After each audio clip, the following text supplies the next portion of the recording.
It is not required for a middle school graduate to hand over. I'll ask the elite with college degrees. You're fired, then. Johnson laughed savagely, and Williams, his toady, did the same. You're correct. You are useless as long as we college grads are present. After giving them both a close look, I declared, this will have serious consequences. However, they merely exchanged glances and chuckled. I had not seen Johnson for a long time till I retired. He appeared gaunt. Johnson caught me in front of the ticket gate and repeatedly pleaded with me to fix the system. I don't understand what's wrong with the system, Williams stated with a sad expression as I turned to face him. He didn't, of course. A college degree isn't enough to handle that system. However, I was no longer among them. I'm not sure. You must solve it on your own. I don't feel sorry for people who made fun of me for finishing middle school. That business might not survive long at this rate. As I passed through the ticket barrier, I thought, my name is James Smith, and I work at an office. I am 41.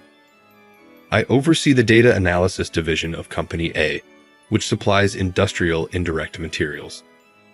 The procurement of materials used by construction businesses on a daily basis, such as glass windows for apartment entrances and blue tops for construction, is managed by an industrial indirect materials company. Order fulfillment for customers is more difficult than it seems. For instance, an Italian restaurant can quickly go to a local grocery to purchase more olive oil if they run out during business hours, allowing them to keep serving patrons. They can still serve Italian food, at least. However, work will stop if 10 tons of concrete are required and there is no cement available, which you cannot just buy at a store. Company A has an order forecasting system to avoid these kinds of scenarios, and the important data is handled by my data analysis department. The sales department frequently believes that we only gather unintelligible data, although that is not at all the case. Actually, our department is the company's lifeblood. The management team and President Jones are fully aware of this, which is why they want me to attend the monthly executive meetings and share my thoughts. Johnson, the recently hired sales manager, is the one who objects to this treatment, though. The newly hired Johnson was given a chance to introduce himself during this month's executive meeting. Johnson is my name.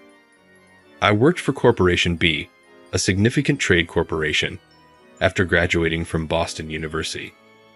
On the first of the month, I started working here as the sales manager. There seem to be a lot of Boston University alums here, and I'm excited to speak with you.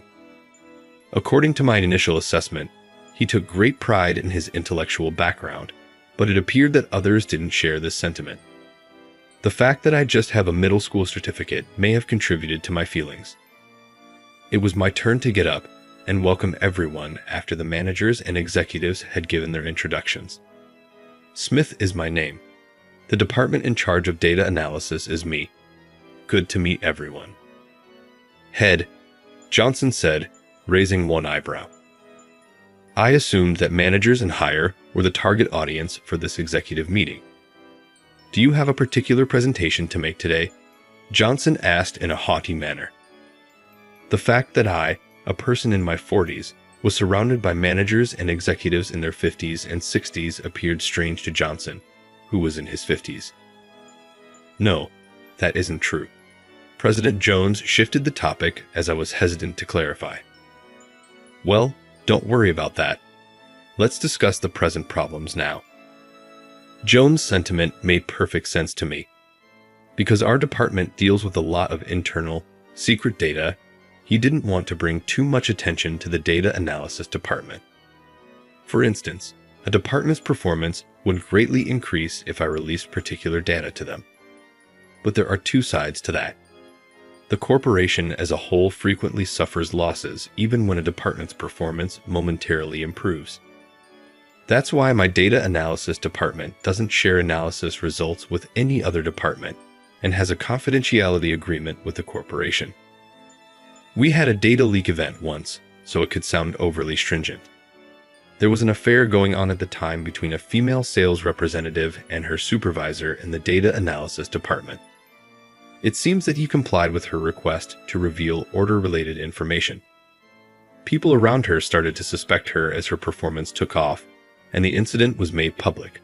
The woman and her boss were, of course, dismissed. Owing to unforeseen circumstances, I assumed the role and put in a lot of effort to protect the data collection system and put preventative measures in place. I still believe that the department head position was not worth the trouble. To avoid any events like data leaks, our department reports directly to the president, even though it is officially a part of the sales department. Johnson was upset, though, that I didn't respond to his query and that the president stood up for me. He began interacting with me in an obnoxious manner after the meeting. "Give me a moment, please." I was teaching my subordinates one day when Johnson burst into the room without knocking. Even the sales manager is prohibited from entering the data analysis department's room without authorization for security reasons. Johnson, however, appeared utterly indifferent. Johnson grinned and posed an unexpected query as I moved forward. "Smith, could you tell me where you're from?" I believed that I had misheard. Who, while at work, inquires about someone's hometown?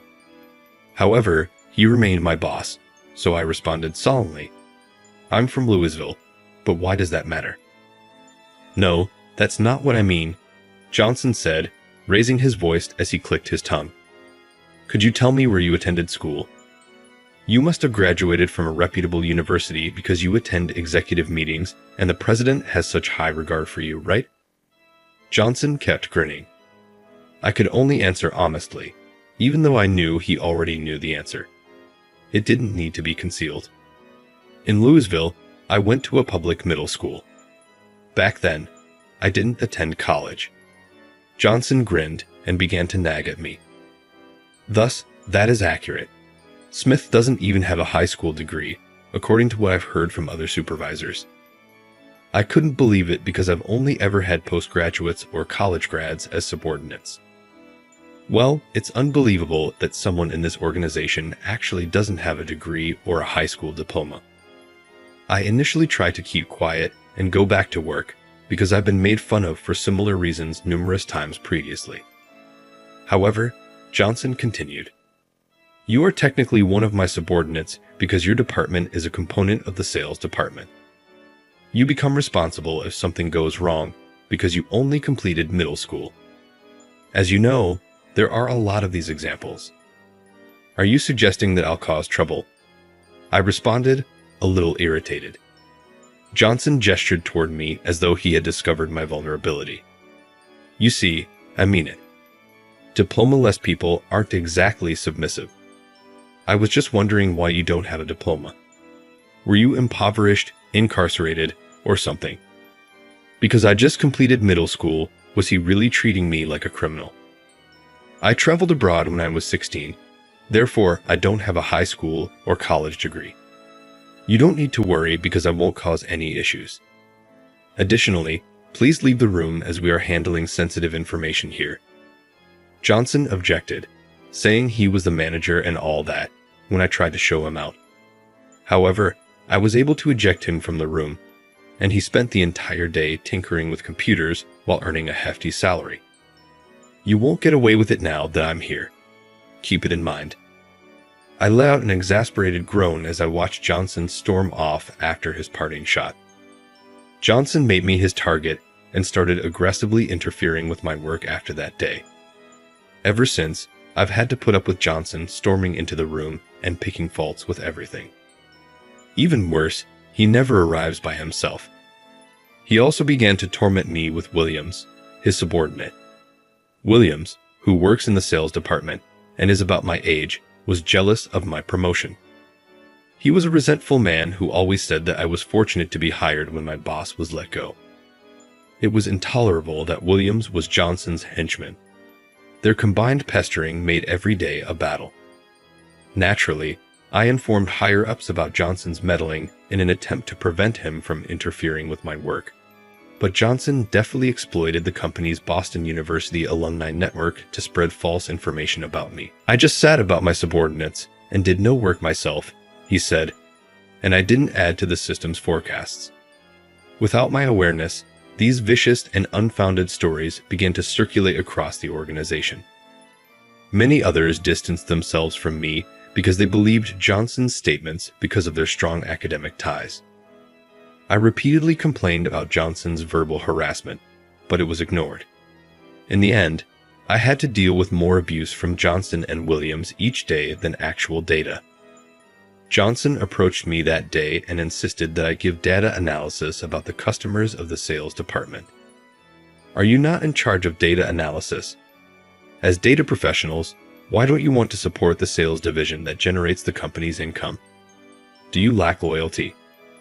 Johnson's request would make sense in a different organization, but the order forecasting system is the main emphasis of my data analysis department. We don't have enough time to make graph data for meetings with the sales department. Williams went right in when I firmly refused. Is that actually a good idea in your opinion? You know what happens if Johnson doesn't agree with you, even if the president does? Johnson has a lot of connections with OKO University alumni. So what? I watched Williams smirk, confused by what he had said. Oh, you didn't graduate. Therefore, you don't get the importance of university cliques. Unlike you, a middle school graduate, Boston University grads support one another in the workplace. I was annoyed that Williams thought I was a recluse. If so, why not employ a sales assistant with data analysis skills using your connections at Boston University? In addition, the sales department has a number of helpers. Why don't you ask them? The assistants are often chattering when I visit the break area for coffee. They ought to take action regarding those assistants before accusing me of stealing. I struggled, expressing my annoyance. Johnson appeared really stern after seeing my remarks as a critique of his administration. A high school dropout who has the audacity to disparage my subordinates. Who are you, in your opinion? You data folks who just tinker with computers are not like us. Williams joined Johnson in shouting, "You're correct. I'm sorry, Smith. Do you treat managers that way?" I could have handled this professionally by bowing my head, but I didn't bend. I've discovered from experience that caving into irrational requests simply makes them worse. These two would not be able to take advantage of it if I apologized now. They would keep coming up with reasons to make me serve the sales department. My subordinates would be drawn into it as well. I couldn't allow my hardworking crew to suffer that fate. You were the one who initially disparaged our department as being just data guys. I'm not going to apologize. Williams then yelled, "What did you say?" and abruptly shoved my shoulder. You act so powerful, even if you simply uphold the feeder system. An order forecasting system could be used by anyone with a college degree. Data guys like you are not needed by us. The business simply feels sorry for you. Williams' remarks clearly unsettled and disturbed my subordinates in the vicinity. Johnson fanned the flames. Indeed. Excellent work, Williams. As long as we have our outstanding sales team, the business would function perfectly without the data analysis section. The reason this high school dropout becomes so haughty is because the president only loves this system too highly. I was taken aback. These two are aware that without FETA, the business cannot operate.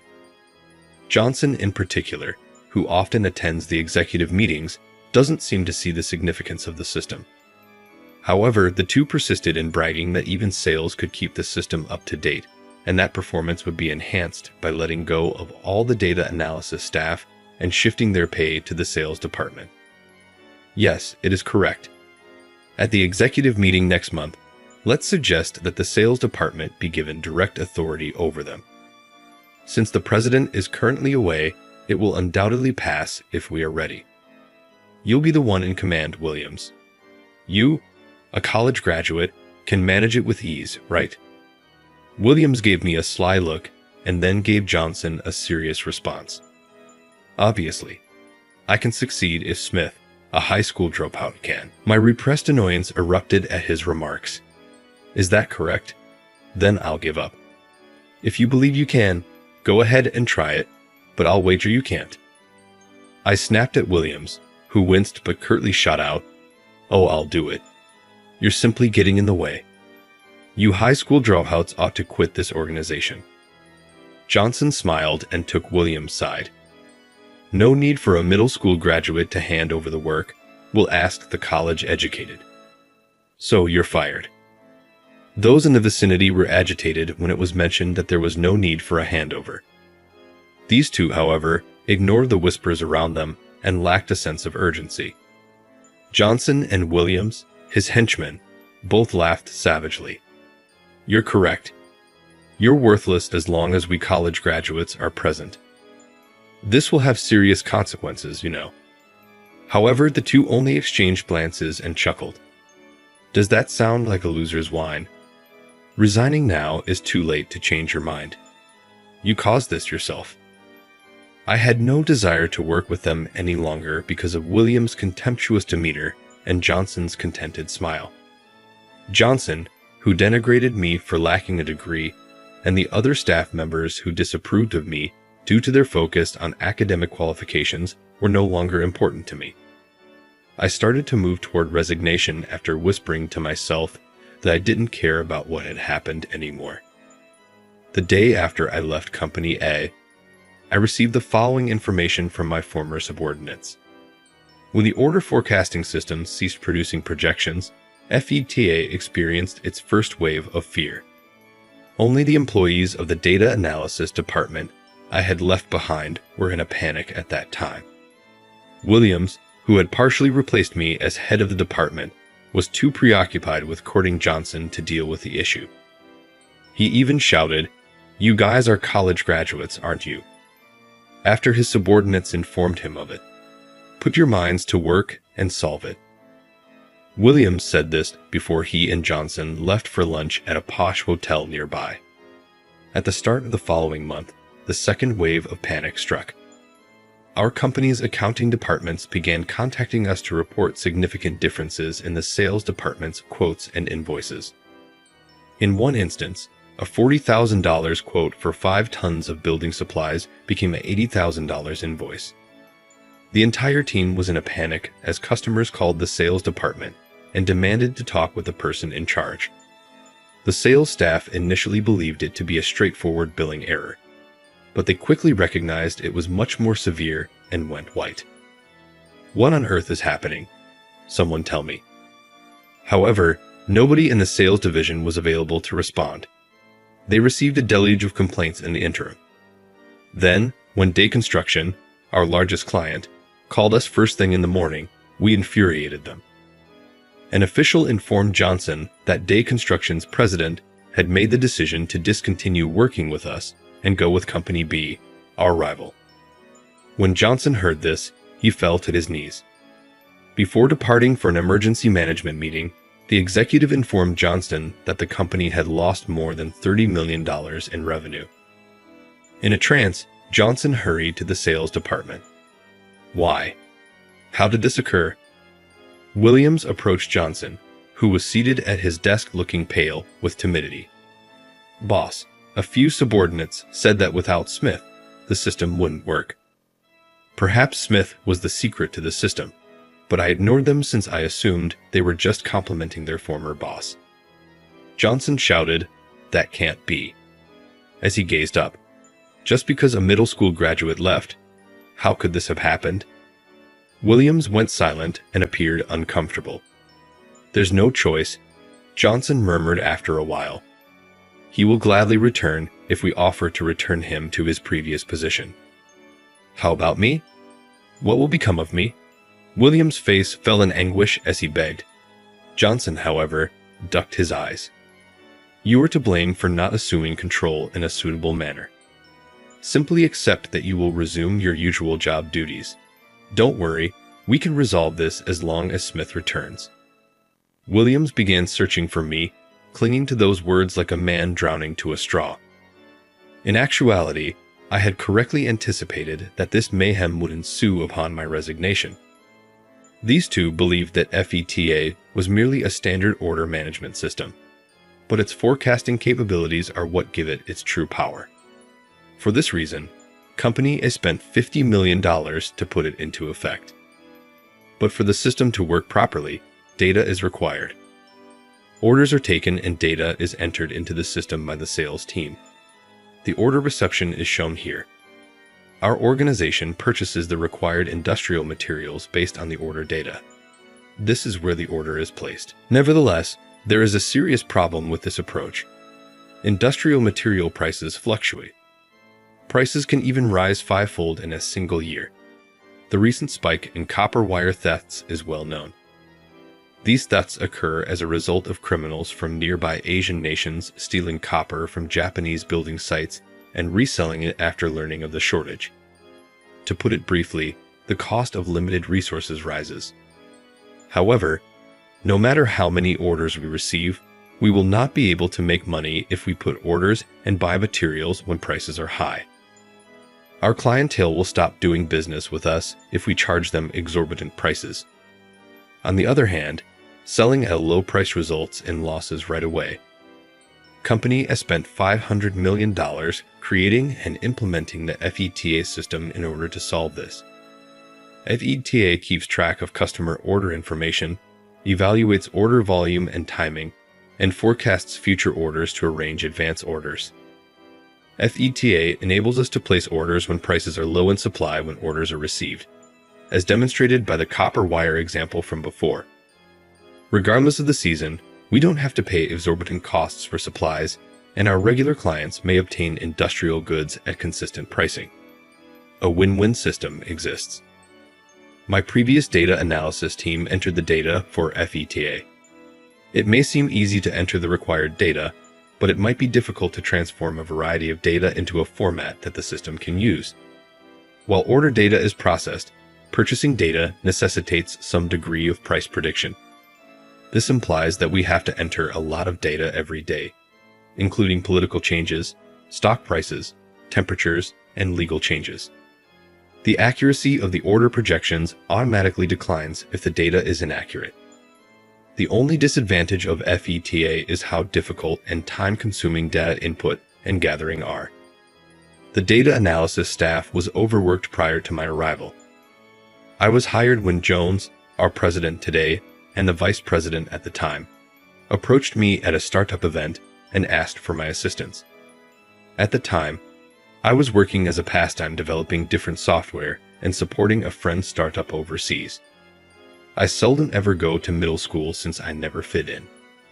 My preference for playing with computers at home has been constant. My anxious parents sent me overseas to study languages, even though I had no intention of attending high school and intended to spend my free time on my computer at home. Fortunately, the language school I went to also provided English language ed classes. I soon became fascinated with developing software and apps, and if my classmates asked for a special program, I made it for them for free. I began taking software development seriously when a friend told me that I had a knack that may be valuable. I started to establish myself as I sold my own apps and assisted friends with their enterprises. Jones, who was Company A's vice president at the time, asked me if I could make their system better. I found it intriguing and agreed to work for his company, but with a stipulation that all software I developed had be patented under my name. I didn't want my inventions taken away from me, even if I was making improvements to their system. I gave some of my students software and apps that were later marketed and made a lot of money. Despite numerous cautions from friends, I decided not to underestimate my abilities. Then, as Jones had hoped, I created software to fix the problems with FETA. All of the data pertaining to changes in the pricing of industrial materials was gathered and examined by this software, which then automatically integrated it into the system. My team's workload decreased as a result, and FETA's forecasting accuracy increased noticeably. Company A's performance gradually increased as a result of attracting more customers by being able to purchase supplies at a lower cost than rivals. But of course, I deleted the program I had created for FETA when I quit after arguing with Johnson and Williams. FETA was a bike without a wheel in the absence of the data collection software. Their projections' accuracy steadily declined, ultimately resulting in losses, as a result of their inability to correctly integrate order data and their reliance on order receipt data. I saw a haggard Johnson and Williams a month after I had left the organization. They didn't know where I lived, but they had been waiting there every day after learning from my former subordinates which station I used for my commute. They must have been lucky to see me when I was at the station for personal errands. At last, we located you. Kindly return to the branch. Johnson continually begged me in front of the ticket entrance, oblivious to the attention from onlookers. I snarled back, knowing exactly why they were having trouble. What's wrong? As recent college grads, you said you would be able to navigate the system with ease. You shouldn't now require the assistance of a high school dropout. Johnson's face twisted in annoyance at being talked down to by someone they thought was beneath them. Williams took his place and said, "I'm sorry, Smith. We'll put you back in charge of the department. Fix FETA for us, please." The phrase "reinstate you" still conveyed his arrogance. You claimed that at the time, you didn't require any handover from me. Don't you think you'll be okay without me? With a forlorn expression, Williams murmured, almost inaudibly, "I don't understand what's wrong with the system." I retorted, "Johnson and Williams undervalued the system's value without knowing it, which is the problem, not the system itself. Even those with college degrees find it difficult to navigate this system, but I'm no longer one of them. You'll have to work it out for yourself, I'm not sure." I didn't feel sorry for people who made fun of me for finishing middle school. As I passed through the ticket gate, I thought that firm might not last long at this rate. But when I got in touch with President Jones, I was forced to give in. When Johnson and the others began circulating horrible stories about me, Jones had already been admitted to the hospital for cancer surgery. I was unable to stop them because of this. When Jones eventually returned with the president's assistance, he was surprised to hear that I had quit and that the company was facing more complaints. He looked into it and found out how badly Johnson and Williams had treated me. The executives who treated me badly and believed Johnston because they were Okio University graduates infuriated Jones. Compared to the executive meetings, there were fewer executives in the president's office when I was called in. "Smith, I sincerely apologize for the incident. Those that mistreated you have been replaced because I wasn't present to supervise. Academic credentials are not enough to keep this organization afloat." Even though they weren't directly engaged, the executives at the table shuffled uneasily, obviously regretting their role in my resignation. "I've brought you here today to see the proper retribution meted out to those who wronged you and harmed the business. This is your chance to defend yourself, Johnson, Williams, if you have anything to say." The two cowering in the corner of the president's office looked up at Jones's words. "Well, I had no idea, President. Nobody informed me of the significance of that system when I joined this organization in the middle of my career. But despite Johnson's desperate yelling, no one came forward to support him." Williams smiled nervously and started pleading with the president. "I simply couldn't take on Johnson, my university senior. I'm not at fault. Because I didn't have a high school diploma, you were the one who ordered me to leave this company, right? I had to interrupt, and you replaced me. It's difficult for me to accept that you were merely carrying out Johnson's instructions." Jones spoke to the now pale Williams in a chilly manner. "You should be aware of the consequences of your statements as a professional. You were obviously jealous of Smith and attempted to drive him away, even if you were just following Johnson's example." In defeat, Williams' shoulders drooped. Jones turned to face the two and spoke forcefully. "I think termination for cause is the right course of action for individuals who harmed the organization in this way. I presume that nobody here will continue to defend them on the basis of their academic background." Without a word, the execs nodded. When they saw this, Williams and Johnson fell to the ground. I talked to them. What transpired is that this is worth all of your college contacts. Your poor judgment, which valued people solely on the basis of their educational background, led to this predicament. You really have no hope." Johnson gazed at me, shaking with rage. "This would not have occurred if you had adequately conveyed to me the significance of the system. You didn't intentionally tell me because you were envious of my college degree. Still attempting to place the blame on me, I was astounded by Johnson's bravery. Williams, who had been accusing Johnson, now became enraged with me. You're correct. This wouldn't have occurred if you had left the appropriate handover paperwork. I gave a shrug. It was you who claimed that a middle school graduate didn't need to hand you over any money. Your college degree is useless if you can't even recall what you said. Jones cast a scornful glance down at the two. It's unfortunate that we've hired individuals just like you. I'll make sure the hiring department knows that they shouldn't hire fools based solely on their degrees from now on. The arrogant couple was obviously taken aback by the president's remarks. The executives silently ushered them out of the room, their shoulders hunched. Williams and Johnson were let go. The substantial harm they inflicted on the business and their demeaning actions toward me were the causes. A civil case resulted from my former subordinates' collective reporting of the insults to the president, which included documented proof of the verbal abuse. According to reports, Johnson and Williams are currently having difficulty finding a lawyer who is willing to defend them, and it is likely that they will not get one. They will probably have to spend all of their savings if they lose because they will have to compensate the business and myself with hefty sums. No other business will recruit them because of the reasons for their termination. Having fallen from grace, their once trustworthy Boston University connections are now worthless. They have no other choice and go about their daily lives fearing the day the court would require them to make the payment. I made the decision to make amends after talking to Jones. I became aware that my decision to leave without first consulting the president was ill-advised, since I was fed up with being made fun of for not having a high school degree. I graciously declined Jones' offer of the open vice president post. I've come to the realization that I'm not cut out for a corporate setting that prioritizes seniority and academic credentials because of the current unrest. Rather, I consented to provide the theater a 1-year license to utilize my proprietary software.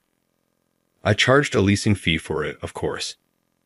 I consented to get together with my former subordinates from the data analysis department and give them a lecture on the software's operation after work hours as part of the aftercare.